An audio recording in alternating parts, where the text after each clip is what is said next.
Bapa di sorga, kami menaikkan syukur kepadamu dan terima kasih karena besar kasih setiamu bagi kami. Terima kasih Tuhan karena kami diberi kesempatan oleh Tuhan untuk dapat memuji memuliakan Tuhan di awal tahun yang baru ini. Tuhan, pada saat ini kami akan mendengarkan kebenaran firman-Mu. Biarlah Tuhan menolong agar firman Tuhan yang kami dengar pada hari ini dapat nuntun kami menjalani kehidupan yang ada di tahun yang baru ini. Terima kasih Tuhan, Tuhan kiranya menolong semua kami yang ada di sini. Biarlah hati pikiran kami mau terbuka untuk menyambut firman Tuhan. Dan kiranya kalau ada firman Tuhan yang disampaikan pagi ini, yang menegur, yang menyadarkan kami atas apa yang kami lakukan yang tidak menyenangkan hati Tuhan, biarlah hati kami mau terbuka untuk menerimanya.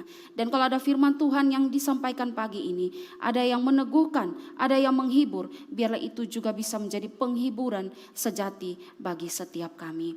Terima kasih Tuhan, hamba-Mu yang akan menyampaikan firman. Hamba lemah dan terbatas, karena itu hamba berdoa, biarlah Tuhan juga menuntun dan menyertai hamba dalam pemberitaan firman Tuhan pada pagi hari ini. Apa yang ingin Engkau sampaikan melalui hamba, maka sampaikanlah Tuhan. Tambahkan dan kurangkan apa yang ingin Engkau sampaikan kepada semua kami yang hadir dalam ibadah pada saat ini. Terima kasih Tuhan, terima kasih. Kami menyerahkan seluruh rangkaian ibadah kami, bahkan jam pemberitaan firman Tuhan ini dalam tangan pengasihan-Mu. Tuhan kiranya menuntun kami. Terpujilah Tuhan. Amin.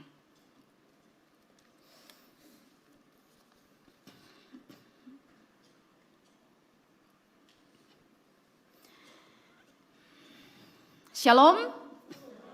Ya, bersyukur kepada Tuhan karena kita boleh diberikan kesehatan oleh Tuhan. Hari ini kita boleh kembali lagi beribadah di awal tahun 2023. Dan karena itu saya memilih satu tema bagi kita dalam perenungan firman Tuhan. Itu adalah temanya siklus kehidupan di bawah kolong langit ini. Dan yang menjadi dasar pembacaan teks kita hari ini terambil di dalam Pengkhotbah pasal yang ketiga ayat yang pertama hingga ayat yang ke-15. Pengkhotbah 3 ayat yang pertama hingga ayat yang ke-15, demikian firman Tuhan. Untuk segala sesuatu ada masanya, untuk apapun di bawah langit ada waktunya. Ada waktu untuk lahir, ada waktu untuk meninggal, ada waktu untuk menanam, ada waktu untuk mencabut yang ditanam. Ada waktu untuk membunuh, ada waktu untuk menyembuhkan, ada waktu untuk merobek, ada waktu untuk membangun. Ada waktu untuk menangis, ada waktu untuk tertawa. Ada waktu untuk meratap, ada waktu untuk menari. Ada waktu untuk membuang batu dan ada waktu untuk mengumpulkan batu. Ada waktu untuk memeluk, ada waktu untuk menahan diri dari memeluk. Ada waktu untuk mencari, ada waktu untuk membiarkan rugi. Ada waktu untuk menyimpan, ada waktu untuk membuang. Ada waktu untuk merobek, ada waktu untuk menjahit. Ada waktu untuk berdiam diri, ada waktu untuk berbicara.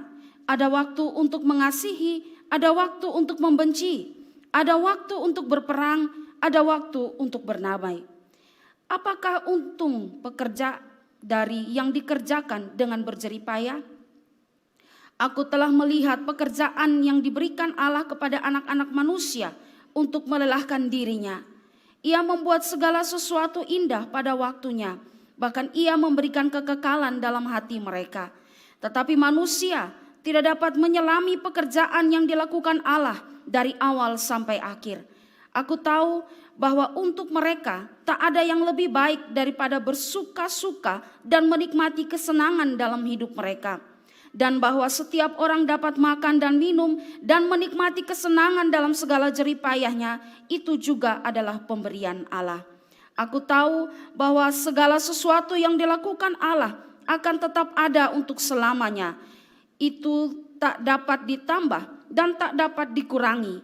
Allah berbuat demikian supaya manusia takut akan Dia.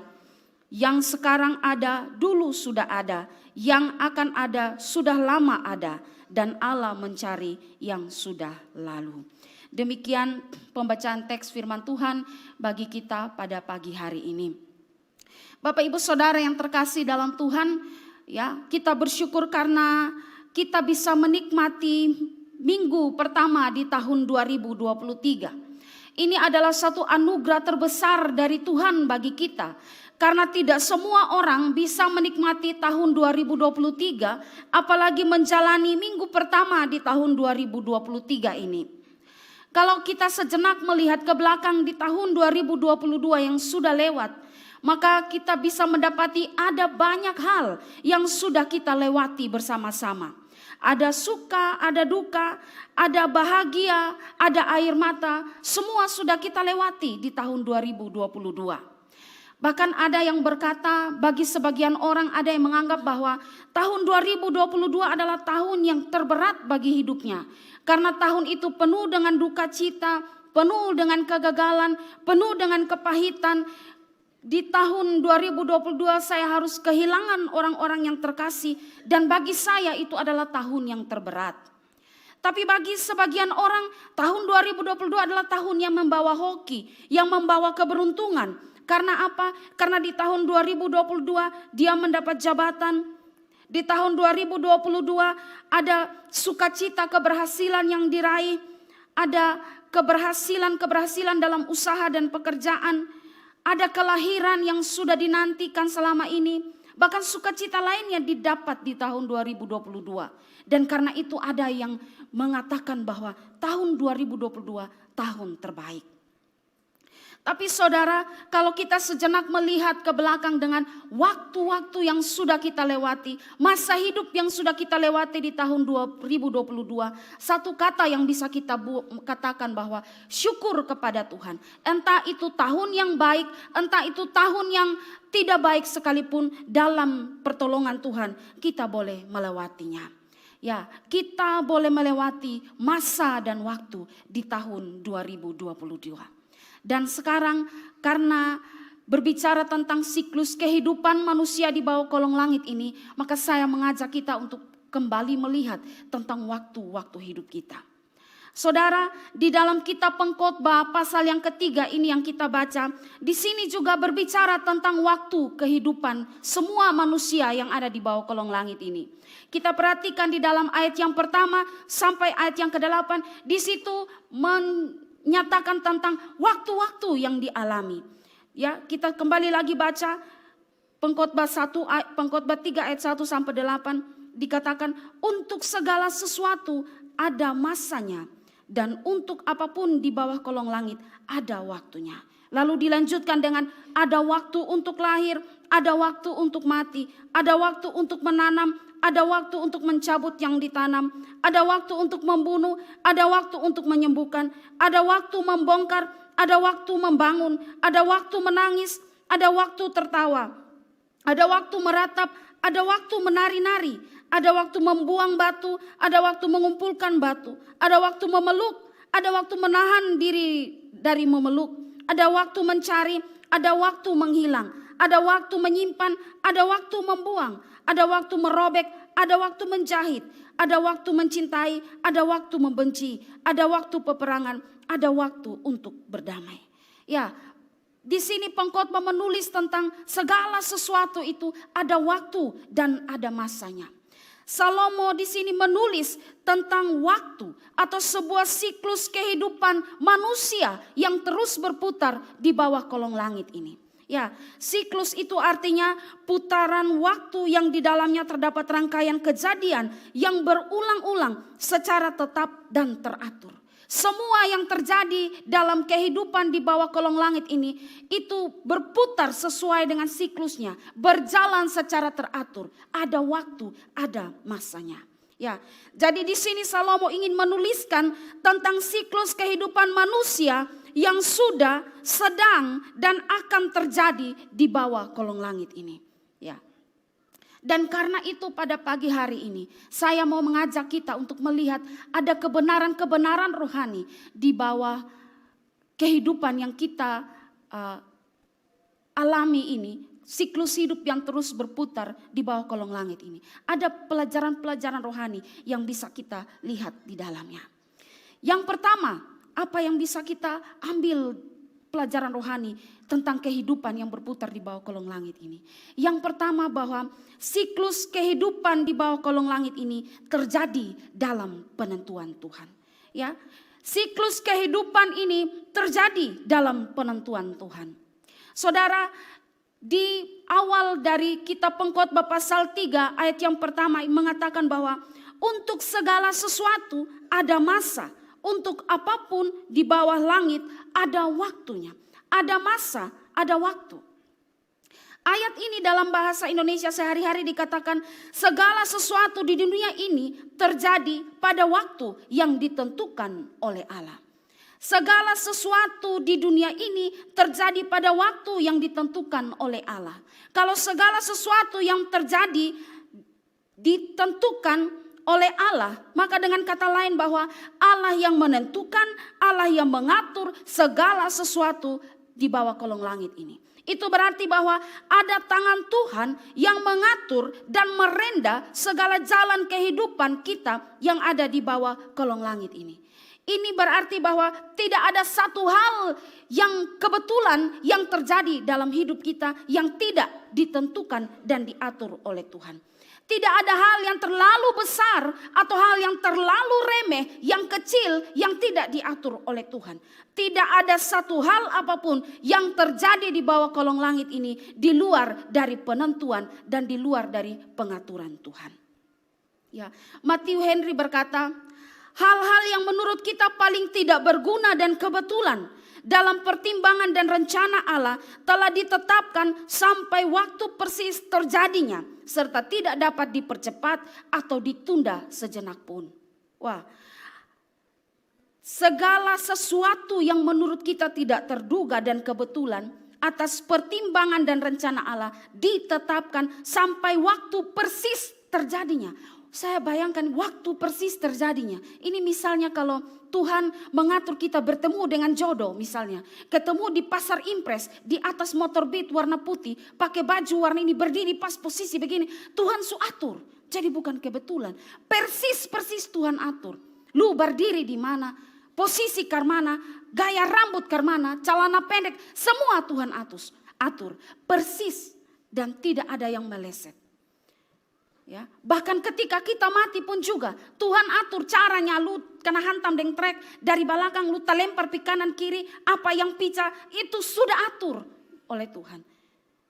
Ya, sungguh luar biasa dan tidak dapat dipercepat atau tidak dapat ditunda. Jadi tidak ada satu hal yang kebetulan di dalam dunia ini yang tidak diatur oleh Tuhan. Saya tertarik dengan Matius pasal yang ke-10 ayat 29 berkata, bukankah burung pipit dijual 2 ekor seduit? Namun seekor pun daripadanya tidak akan jatuh ke bumi di luar kehendak Bapa-Ku. Ya, burung pipit tidak akan jatuh ke bumi di luar kehendak Bapamu. Burung pipit, bayangkan urusan burung Tuhan atur. Dia jatuh itu dalam kehendak Tuhan. Kalau kita tembak burung, tak begini, burung tidak jatuh, maka itu belum kehendak Tuhan. Tapi kalau dia jatuh, lu tembak dan dapat dia jatuh, itu dalam penentuan Tuhan. Berarti dalam urusan yang remeh sekalipun, ada tangan Tuhan di situ yang menuntun. Dan itu berarti tidak ada yang kebetulan dalam dunia ini. Ya. Wycliffe komentari berkata, segala sesuatu dalam alam ini dan dalam kehidupan manusia berada di bawah satu rangkaian rencana. Ada masa atau suatu periode yang ditetapkan dan waktu kejadian yang ditentukan sebelumnya. Untuk semua yang terjadi di bawah matahari, kejadian-kejadian yang kelihatannya kebetulan, semuanya merupakan bagian dari sebuah rencana yang sangat besar. Yang kebetulan, tapi Tuhan atur itu menjadi satu rencana yang sangat besar. Ya, saudara, kita tahu penemu obat penicillin yang antibiotik yang pertama itu Alexander Fleming kan. Nah, penicillin yang pertama ini ditemukan oleh Alexander Fleming ini ditemukan secara kebetulan, ya, karena cawan Microsoft milik Alexander Fleming ini dipenuhi oleh jamur. Saya baca kisahnya bahwa dia ini seorang ilmuwan yang ceroboh, ya, ceroboh dan kotor begitu. Sampai kemudian dia ada melakukan penelitian dan dia kasih tinggal penelitiannya di situ, dia pergi berlibur dengan keluarga. Dia datang ternyata ada jamur yang sudah menempel di di mikroskopnya ini, sehingga akhirnya tanpa sengaja dia melihat ada jamur yang tumbuh di situ. Dan sebagian dari jamur itu adalah jamur Genius penicillium. Dan akhirnya itu ditemukan antibiotik yang pertama yang dinamakan penicillin. Makanya Alexander Fleming berkata bahwa saya tidak pernah menciptakan penicillin, alam yang menciptakannya. Saya hanya menemukannya secara tidak sengaja. Tapi dalam ketidaksengajaannya itu Tuhan pakai, karena ternyata penicillin ini berguna dalam perang dunia yang kedua untuk mengobati para tentara yang ada di medan perang. Dan ini menjadi penggerak dalam dunia keperawatan. Ya. Yang kebetulan, yang orang bilang yang sulit terpikirkan, Tuhan atur itu menjadi satu rencana yang besar. Mungkin ada yang pernah punya pengalaman saat uang tidak ada, tiba-tiba ada orang ingat untuk bayar utang. Itu justru sesuatu yang luar biasa. Dan saya ketemu ulang-ulang saat saya tidak ada uang, jalan-jalan rogo begini di saku, ada uang. Wow, itu kebetulan yang membawa hoki, ya. Sungguh luar biasa, Tuhan punya cara-cara. Jadi berarti tidak ada satu hal yang terjadi dalam dunia ini yang di luar penentuan Tuhan, yang menurut kita kebetulan sekalipun, itu semua diatur oleh Tuhan. Dia adalah penentu hidup ini.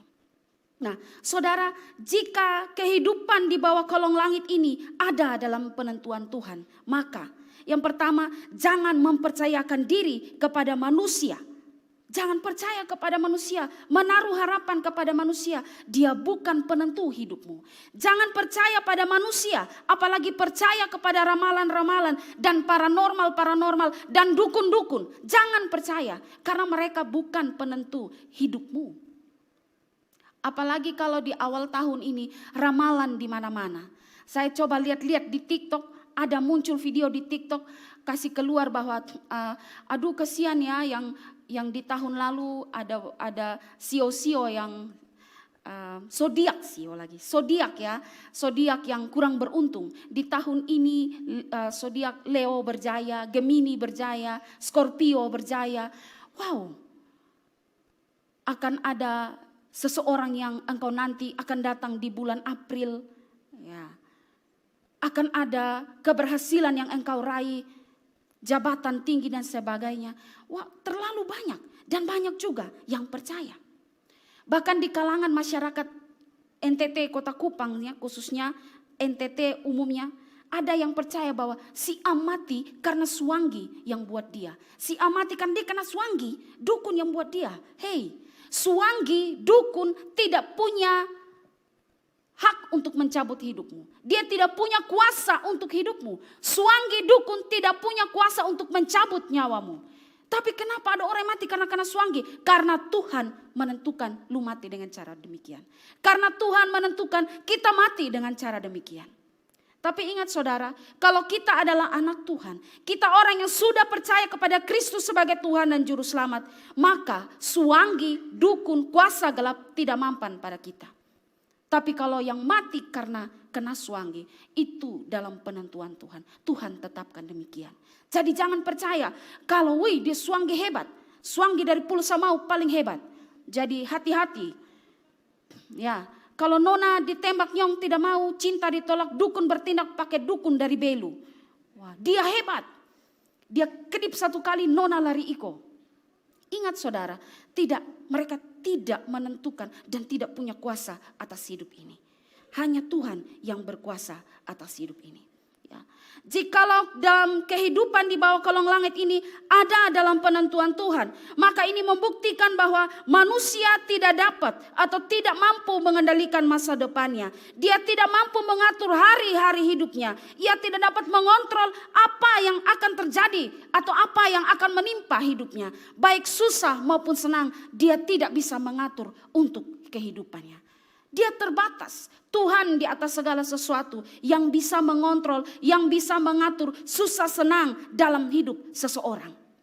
Manusia tidak bisa menentukan, mengatur susah senang yang mau dia terima dalam hidupnya. Tidak, hanya Tuhan saja. Kalau kehidupan di bawah kolong langit ini ada dalam penentuan Tuhan, itu berarti bahwa apabila siklus kehidupan yang membahagiakan itu ada atau kita rasakan dalam hidup, seperti keberhasilan, kesuksesan, kekayaan, kehormatan, ataupun siklus kehidupan yang membawa duka cita bagi kita, seperti kehilangan orang-orang terkasih, kematian, kemalangan, sakit penyakit, kegagalan menimpa hidup kita, maka ketahuilah bahwa Tuhan sudah menetapkannya, Tuhan yang mengaturnya, sehingga apa yang sedang dan akan terjadi dalam hidup kita harusnya jangan membuat kita menjadi takut yang berlebihan, stres, cemas yang berlebihan, karena Tuhan sudah atur. Nikmati semua proses yang Tuhan buat dalam hidupmu, karena Dia yang menentukan, Dia yang mengatur jalan hidupmu. Dan kalau Tuhan yang atur, Tuhan yang memimpin jalan hidupmu, Dia bukan kasih sesuatu yang tidak baik bagi setiap anak-anaknya. Ya, itu berarti bahwa kalau saat kita mengalami sukses, sukacita, keberhasilan, kebahagiaan, ingat bahwa itu terjadi bukan kuat dan hebat kita, bukan karena kita. Jangan buat kita GR lalu pukul dada, ini karena beta, ini karena beta, untung ada beta. Tidak, tapi itu karena Tuhan. Ini juga berarti bahwa saat mengalami duka, kegagalan, kemalangan, jangan lemah iman, jangan patah hati, jangan putus asa. Kita harus ingat bahwa kalau itu pun dalam penetapan Tuhan, maka Tuhan izinkan itu terjadi, tapi ada yang baik yang Tuhan sediakan bagi kita. Pengkhotbah 3 ayat 11 berkata, Ia membuat segala sesuatu indah pada waktunya.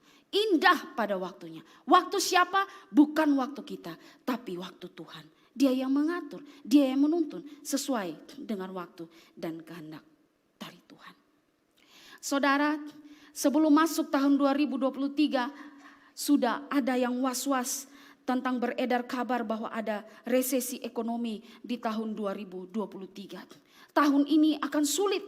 Banyak negara-negara di dunia ini yang mengalami kesulitan, kemerosotan ekonomi dan sebagainya. Dan kalau kita lihat di tahun yang lalu, kalau tidak salah negara Sri Lanka ya, yang sudah dinyatakan bangkrut, dan ada beberapa negara yang mau menyatakan diri bangkrut karena perekonomian negaranya anjlok. Dan ini membuat banyak orang yang takut menghadapi hari-hari di tahun 2023. Tapi saudara, seandainya kalau Tuhan izinkan itu harus terjadi, harus kita hadapi di tahun ini, maka itu bukan kebetulan, itu dalam penentuan Tuhan. Yang harus kita lakukan hanyalah berserah, memohon perlindungan kepada Tuhan yang mengatur segala sesuatu dalam hidup ini. Di akhir tahun 2019, masuk awal tahun 2020, COVID-19 melanda dunia, bukan? Ada banyak orang terkasih kita yang harus meninggal karena COVID. Trauma yang ada karena setiap hari ambulans itu selalu bunyi ngiung, ngiung, ngiung, ngiung. Lewat mobil jenazah beriringan mengantarkan orang-orang untuk dikuburkan. Bahkan ada dari saudara-saudari kita yang dikuburkan tanpa ada sanak saudara keluarga. Hanya gali lubang, taruh peti mati di situ, tutup dengan batu dan sudah. Bahkan tidak ada pendeta juga karena kubur tengah-tengah malam. Memilukan bukan? Tapi itu juga dalam penentuan Tuhan. Itu juga diatur oleh Tuhan. Dan bersyukurnya kita mampu melewati. Tahun di pertengahan tahun 2022 sampai masuk ke sini, kita sudah bisa melewati itu. Kalau berdiri dan lihat kembali ke belakang, betapa ada tangan Tuhan yang ajaib yang menuntun dan mengaturnya. COVID-19 boleh kita hadapi, sekalipun ada duka, tapi di situ Tuhan nyatakan Dia Tuhan yang Maha Kuasa. Ya, waktu di akhir tahun saya dengar rilis berita dari BMKG bahwa akan ada hujan, badai, angin besar di daerah wilayah seputaran NTT. Saya takut dan banyak di antara kita yang takut, bukan? Karena apa? Trauma seroja.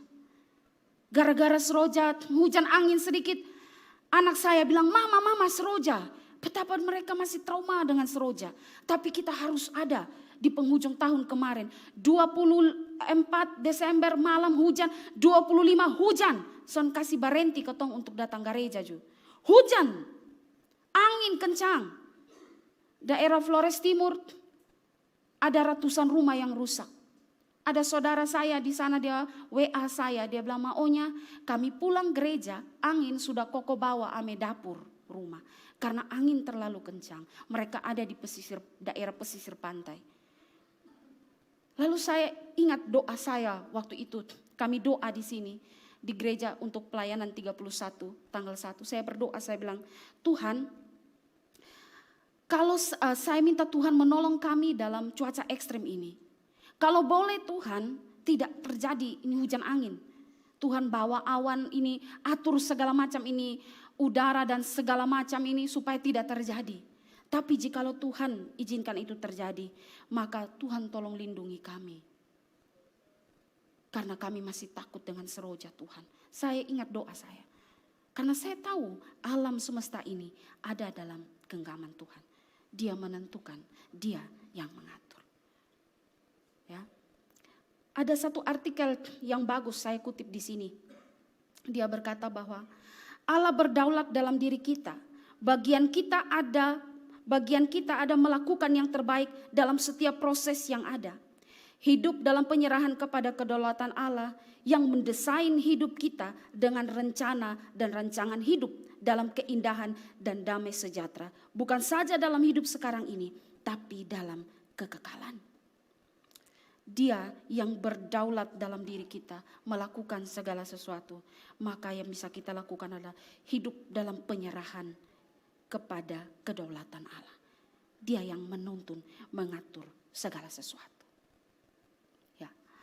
Yang berikut, kalau Tuhan yang mengatur siklus hidup di bawah kolong langit ini, maka yang harus kita lakukan adalah hidup dengan belajar mengakui kebergantungan kita kepada Dia.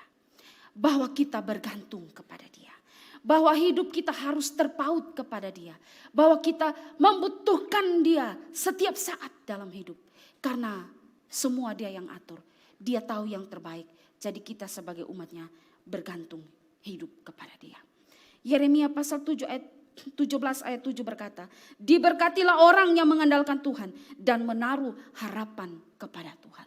Bagi setiap kita yang mengakui kebergantungan kita kepada Tuhan, menaruh harapan kepada Tuhan, Tuhan janji diberkati, Tuhan akan menyertai dia. Tiada hal yang lebih indah di saat setiap harapan, tiada hal yang lebih indah di saat kita berharap hanya kepada Tuhan, di saat kita berserah kepada Tuhan, maka kita akan menjadi kuat menghadapi semua siklus hidup yang Tuhan izinkan terjadi dalam kehidupan kita di bawah kolong langit ini. Ya, itu kebenaran yang pertama. Kebenaran yang kedua, apa yang bisa kita lihat tentang hidup di bawah kolong langit ini? Yang kedua adalah bahwa siklus kehidupan di bawah kolong langit ini tidak statis. Siklus kehidupan tidak statis. Tidak statis artinya selalu berubah-ubah. Kalau kita lihat di dalam ayat 2 sampai 8 dia bilang ada waktu lahir, ada waktu mati, ada waktu menangis, ada waktu tertawa, ada waktu merobek, ada waktu menjahit, ada waktu membuang, ada waktu merubuhkan. Semua ada waktu. Di sini menjelaskan tentang ada perubahan hidup. Hidup itu tidak menonton di sini saja, tapi ada pergerakan. Atau saya mau katakan bahwa seperti roda kehidupan yang berputar dalam kehidupan kita di bawah langit ini. Ya, di mana terkadang manusia ada yang berada di posisi atas, tapi roda berputar, kita yang di atas, bisa sebaliknya kita yang ada di bawah. Ada pasang surut yang konstan, perubahan dari ekstrim satu ke ekstrim lain yang selalu berubah-ubah terjadi dalam hidup kita. Dan perubahan itu mutlak dan merupakan sesuatu yang harus kita terima karena kita manusia yang tidak memiliki kuasa untuk mengubah apapun yang terjadi. Itu berarti bahwa tidak selamanya langit selalu gelap, tidak selamanya selalu mengalami kepedihan hidup, tidak selamanya bahwa ada mendung. Akan ada surya yang menembus awan yang kelabu. Sukacita bisa seketika berubah jadi kepedihan. Kepedihan, duka cita bisa seketika berubah menjadi sebuah sukacita. Ya. Apabila saat ini kita sedang mengalami duka, kegagalan, kesedihan, patah hati, tidak perlu bersusah hati dan berpikir bahwa seolah-olah dunia ini akan berakhir. Ingat, dunia belum berakhir. Ya. Ataupun saat ini ada di antara kita yang berada di puncak kesuksesan, mengalami kebahagiaan, keberhasilan, mengalami banyak sukacita lainnya, maka jangan atau tidak perlu bersuka hati, bersukacita terlalu berlebihan, karena seolah-olah menganggap bahwa dunia tidak akan berakhir. Tapi ingat bahwa semua itu ada waktunya. Semua itu ada masanya. Itu pun juga akan berakhir. Sedih yang kita alami hari ini, itu juga akan berakhir. Bahagia yang kita alami hari ini, itu juga akan berakhir. Saya ingat suami saya berkata kepada saya bahwa, dan ini pun akan berakhir. Waktu dulu kami pacaran, saya curhat dengan dia, ada masalah. Kemarin saya ingat, mau ingat-ingat tapi lupa. Tapi saya hanya ingat dia punya kata. Dia bilang bahwa, dan ini pun akan berakhir. Keberhasilan ini pun akan berakhir. Kemiskinan ini pun akan berakhir. Duka ini pun akan berakhir. Jabatan saya pun akan berakhir. Puncak karir di atas pun juga akan berakhir. Ada di bawah masa hidup yang paling merosot, itu pun akan berakhir. Dan ini pun akan berlalu. Itu berarti hidup selalu ada perubahan. Tidak selamanya kita di atas dan tidak selamanya kita ada di bawah. Matthew Henry berkata bahwa setiap perubahan yang terjadi dalam hidup kita menurut waktu dan saatnya sudah tetap, tidak dapat diubah dan telah ditentukan oleh suatu kuasa tertinggi. Kita harus menerima segala sesuatu ketika datang, karena kita tidak memiliki kuasa untuk mengubah apa yang telah ditetapkan bagi kita. Inilah alasannya ketika dalam kelimpahan kita selayaknya merasa nyaman, tetapi bukan merasa aman-aman. Tidak merasa aman-aman karena kita hidup di dunia yang berubah. Dan karena itu tidak ada alasan bagi kita untuk berkata besok akan sama seperti hari ini. Lembah terdalam kita menjadi satu dengan gunung tertinggi kita. Lembah terdalam, keterpurukan kita, kekelaman kita menjadi satu dengan lembah tertinggi kita. Dengan gunung tertinggi kita, dengan keberhasilan kita. Semua jadi satu, campur aduk di dalamnya. Dalam kehidupan di bawah kolong langit ini. Itu berarti bahwa jangan membanggakan diri, jangan menjadi sombong dengan apa yang kita dapat hari ini. Jangan menjadi besar kepala, membusungkan dada dengan apa yang kita dapat hari ini. Karena yang kita peroleh hari ini, itu pun juga bisa berubah. Tidak ada yang abadi di dunia ini. Amsal 27 ayat 1 berkata, janganlah memuji diri karena hari esok, karena engkau tidak tahu apa yang akan terjadi hari ini. Jangan puji diri, karena lu sonde tahu apa yang akan terjadi hari esok dalam hidupmu. Ya. Karena itu saudara, jika berada dalam kelimpahan, jangan sombong dan merasa diri memiliki segalanya. Dan jika berada dalam kekurangan dan penderitaan, jangan putus asa dan seolah menganggap tidak ada masa depan. Karena sesungguhnya siklus kehidupan di bawah kolong langit ini terus berputar. Roda hidup kita ini berputar. Jadi jangan sombong dan jangan kecut ataupun tawar hati. Ada satu artikel yang saya baca, saya mengutipnya bagi kita. Judulnya, hidup ini seperti roda yang berputar. Hidup ini seperti roda yang berputar, kadang di atas, kadang di bawah.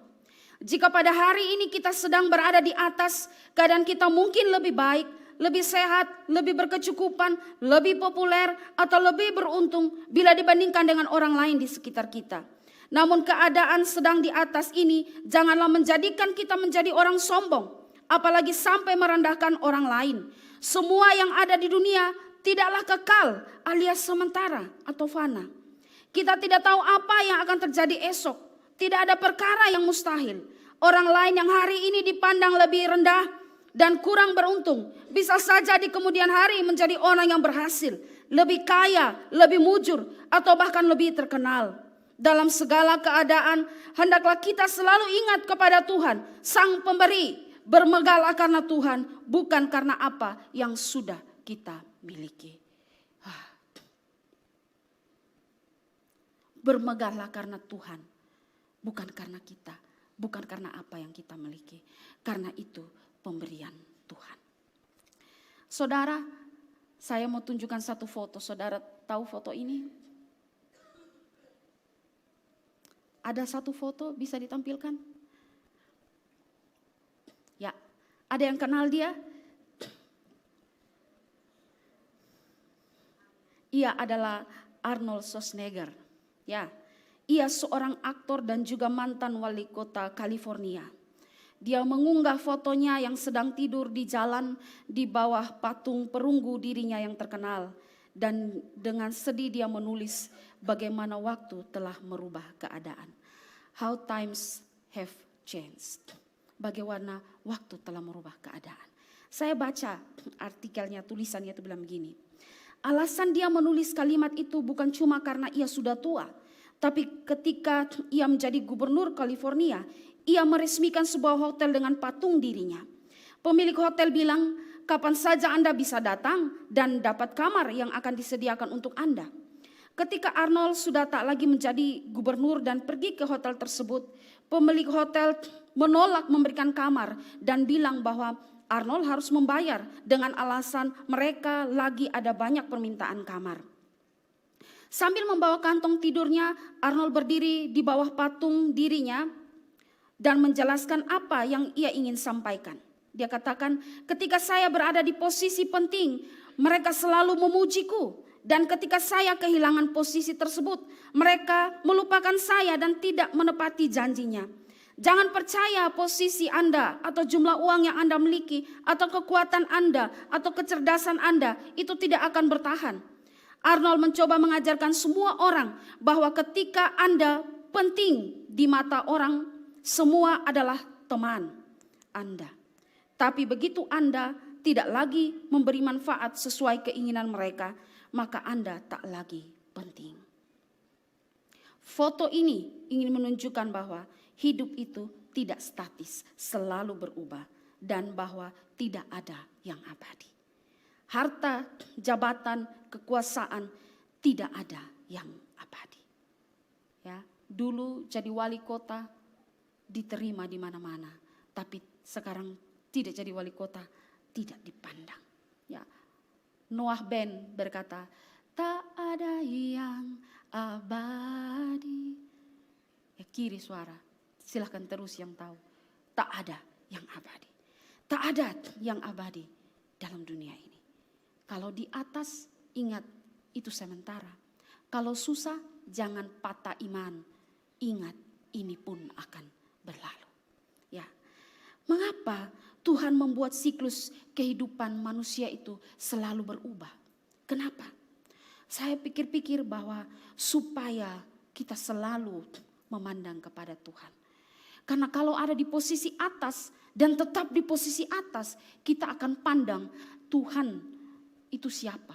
Beta soalnya bisa diruntuhkan oleh apapun. Beta ada di posisi atas, menjadi sombong. Tapi kalau kita ada terus di posisi bawah, aduh hidup seperti menderita, tidak ada harapan. Tuhan di mana? Hai Tuhan, tidak ada, tidak menolong saya. Kenapa saya dari dulu sampai sekarang menderita terus? Tapi Tuhan buat hidup itu berubah supaya kita mau bergantung dan melihat Dia.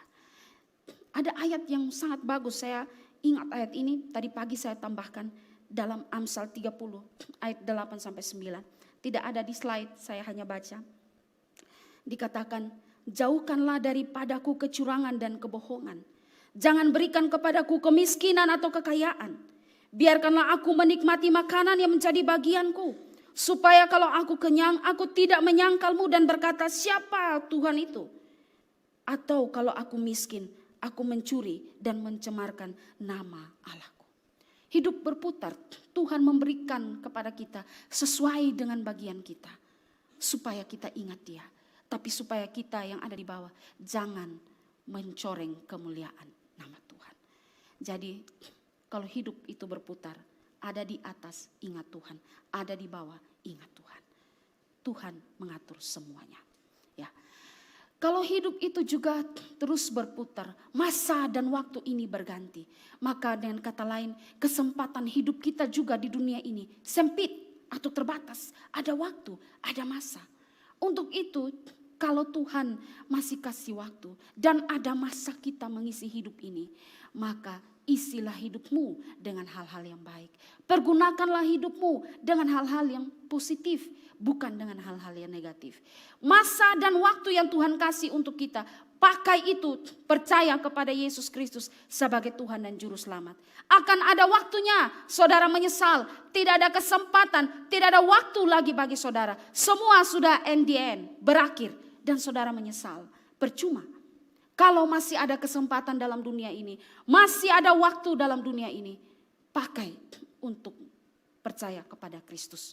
Ya, masih ada waktu, masih ada kesempatan, masih sehat, masih berguna. Pakai dirimu untuk bisa ada dalam pekerjaan Tuhan. Jangan sudah sakit di tempat tidur baru menyesal. Coba kalau dari dulu beta bisa melayani Tuhan. Percuma, sudah lewat. Masamu sudah lewat. Ada kata yang terkenal, tiap orang ada masanya. Betul ya?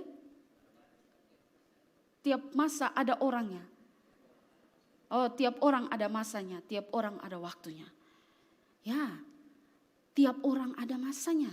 Kalau kita masih dikasih ini, kita pun masa ada berdiri di mimbar, pakai hidup itu melayani. Karena akan ada masanya. Saya sudah tidak bisa berdiri dan tua dan tidak bisa melayani Tuhan. Kalau ada masa waktu dan masa untuk kita, kalau ada kesempatan, pakai melayani Tuhan. Karena ada saatnya kita tidak bisa melakukan itu lagi. Isi hidup kita dengan hal-hal yang berharga. Melayani Tuhan, melayani sesama. Pakai hidup kita untuk hal-hal yang positif. Kalau tahun 2022 hidup kita ini hanya diisi dengan hal-hal yang foya-foya, senang-senang, lupa Tuhan dan segala macam. Ini nih Tuhan masih kasih kita masa, waktu di tahun 2003. Isi itu dengan baik. Pakai itu kesempatan dengan baik. Kak Yudam yang baru-baru bersaksi di sini, beliau itu kena stroke, pembuluh darah arteri di otak pecah dan dia kena stroke, bagian tubuh kanannya mati.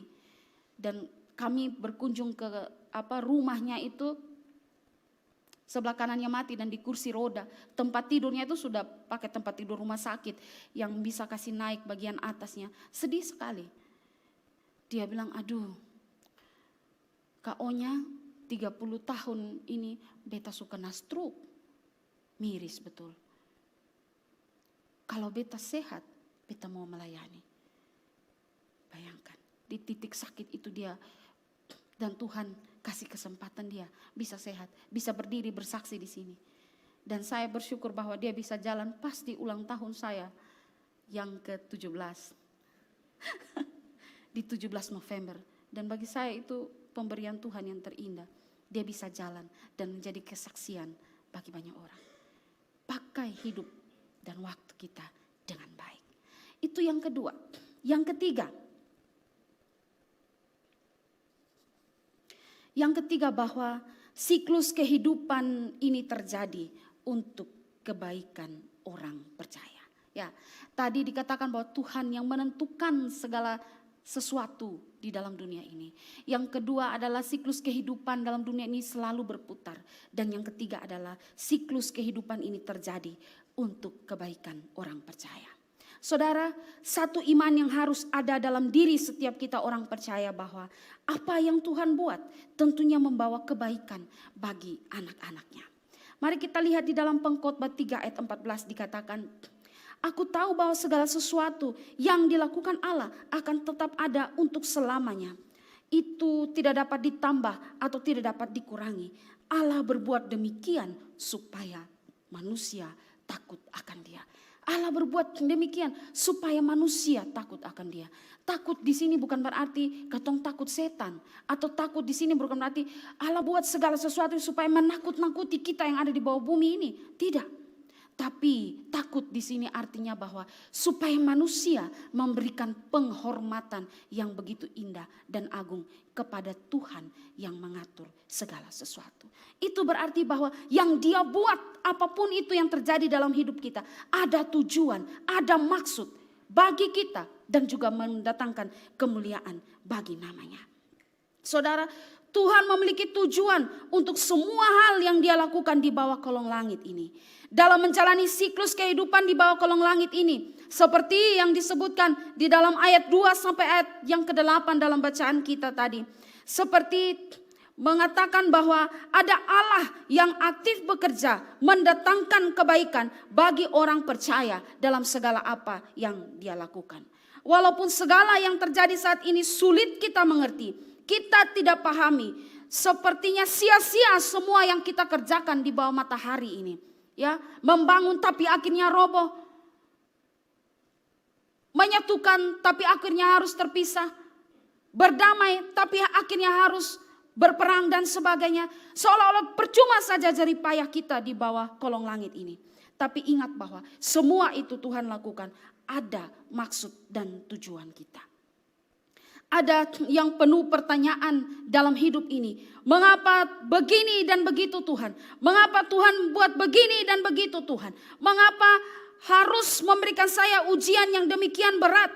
Harus membuat saya menghadapi kenyataan pahit ini Tuhan. Ditinggalkan oleh ayah dan ibu saya. Kenyataan pahit ditinggalkan oleh suami saya. Kenapa Tuhan? Kenapa? Banyak pertanyaan akan itu. Dan seolah-olah kita memberontak akan apa yang Tuhan buat.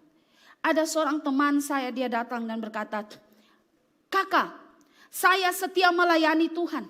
Saya ada di dalam pelayanan separuh dari hidup saya. Tapi kenapa Tuhan izinkan rumah saya berantakan? Kenapa Tuhan tidak kasih saya anak sampai suami saya menggugat cerai saya? Kenapa? Waktu dia tanya begitu saya bingung. Kenapa? Saya juga tahu kenapa. Dalam kunjungan duka di tempatnya Kak Doli bercerita mendoakan seorang anak yang dari kecil diperkosa oleh ayahnya. Sampai dia sudah kuliah baru dia berani berbicara. Dan trauma yang dihadapi oleh anak ini sangat-sangat besar. Kadang-kadang malam kalau pagi siang aman. Tapi malam dia seperti orang kerasukan lari di dalam rumah di pojok-pojok lalu bilang berdiri gini, bapak cukup bapak sakit. Bayangkan traumanya dia. Dan Ibu Doli bilang dia tanya, kemana Tuhan saat papa saya perkosa saya dari kecil? Tuhan di mana? Kak Doli bilang saya tidak bisa jawab, saya menangis saja. Kemana Tuhan saat-saat tergenting dalam hidup kita? Tidak tolong kak? Tuhan buta kak? Tuhan tuli kak? Tidak dengar? Banyak pertanyaan. Tapi ingat, ada sesuatu yang Dia mau kasih untuk kita. Ya. Matthew Henry berkata, hal-hal yang tampak paling tidak menyenangkan bagi kita, pada waktunya akan menjadi sangat menyenangkan. Dingin di musim dingin sama indahnya dengan panas di musim panas. Malam pada waktunya adalah keindahan gelap. Siang seperti siang pada waktunya keindahan terang. Ya, hal-hal yang nampak tidak menyenangkan bagi kita pada waktunya menjadi sangat menyenangkan. Tidak tahu apa yang terjadi hari ini, tapi yang pasti akan ada yang baik. Saudara, saya sudah kesekian kali bersaksi di sini tentang keguguran saya.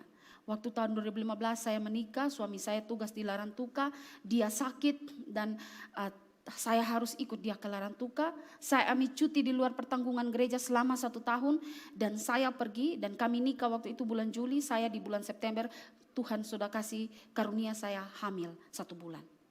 Nah, pas saya pergi ke Larantuka kami sendiri, saya ingat 3 Oktober itu saya mulai keluar flek. Kami istilah orang bilang mata baru semua bingung mau kemana. Kami lari ke rumah sakit, tapi sampai di sana saya disuruh bed rest, nginap di rumah sakit. Dan itu saya ingat hari Minggu. Kalau di dalam Gemit itu bulan Oktober itu bulan keluarga, pas etnis rote, saya terlalu ingat itu kejadian. Sampai di sana suruh bed rest, tapi ternyata hari Senin masih keluar flek sedikit, tapi Selasa sudah fleknya banyak sekali. Dan akhirnya harus dikuret di hari Kamis kalau tidak salah. Selasa, Rabu, Kamisnya itu akhirnya dikuret. Saya kuret setelah itu pulang ke rumah, tapi mungkin pendarahan yang hebat, saya harus kembali lagi masuk rumah sakit di hari Minggunya. Karena saya tidak bisa berdiri, dia sakit yang benar-benar sakit di perut saya tidak bisa berdiri dan hanya membungkuk begini. Lalu kami ke rumah sakit lagi. Lalu kemudian ada suara-suara sumbang yang datang. Surasa, Onya lari dari pelayanan pergi ke Larantuka. Tuhan hajar dia dengan keguguran. Saudara, saya dengar itu, saya sedih. Karena saya lari dari pelayanan Kak, Tuhan kasih saya keguguran. Tapi mereka tidak tahu bahwa saya ingat ketika kami pulang dari rumah sakit, saya dan suami saya sendiri. Lalu di pintu kamar kontrakan kami, kos kami itu, dia sandar di pintu, lalu dia lihat saya di tempat tidur yang sudah pucat pasi, dia panggil saya Boi, dia bilang, Boi, saya tahu saya terlalu banyak berdosa kepada Tuhan. Dia majelis di gereja Ebenezer Larantuka. Saya majelis, tapi saya masih hidup jauh dari Tuhan. Dan saya tahu suami istri itu harus duduk dan berdoa bersama. Saya berdosa dengan Tuhan. Dikasih tangan begini. Kemudian dia datang, kami taruh spon di lantai. Dia duduk dan dia berdoa. Doa Bapa kami. Dan saat itu saya menangis. Dia bilang, saya tahu selama ini kamu bangun dan berdoa. Tapi harusnya suami istri itu berdoa bersama. Saya setiap kali kalau cerita kesaksian ini saya rasa terharu ya. Karena di situ Tuhan mengubah rumah tangga saya. Tuhan memperbaharui rumah tangga saya. Dari yang mereka bilang, rasa keguguran karena lari dari pelayanan. Tapi itu berkat bagi saya. Kalau Tuhan tidak buat begitu, saya tidak tahu lagi. Tapi untung saya keguguran waktu itu. Hari ini saya bersama dengan suami bisa saling menopang dalam pelayanan. Hal yang buruk bisa Tuhan buat jadi baik. Saya tidak tahu apa yang saudara alami dalam hidup. Kalau ada hal yang buruk sekalipun, ingat dia Tuhan yang merenda sesuatu yang baik bagi saudara. Kalau saudara anak Tuhan dan orang percaya, janji firman Tuhan berlaku bagi saudara. Bahwa Tuhan merancang rancangan yang indah bagi saudara dan bukan rencana kecelakaan. Bagi orang lain saudara sial, tapi bagi Tuhan itu berkat bagi saudara. Ya, karena itu apapun yang terjadi di bawah kolong langit ini, duka, senang, sukses, gagal, semua Tuhan atur untuk kebaikan kita. Saudara, perjalanan kita masih panjang nih di tahun 2023. 365 hari, baru potong 7 hari. 8 hari. Masih ada sisa banyak. Apa yang terjadi? Tidak ada yang tahu. Tapi yang pasti Tuhan menyertai kita. Dia penuntun hidup ini. Dia yang membuat segala sesuatu di bawah kolong langit ini berjalan. Tangan Tuhan yang ajaib akan memegang kita. Nats pembimbing kita, Yesaya 41 ayat 10 berkata, Janganlah takut sebab aku menyertai engkau. Janganlah bimbang sebab aku ini Allahmu. Aku akan meneguhkan, bahkan akan menolong engkau. Aku akan memegang engkau dengan tangan kananku yang membawa kepada kemenangan.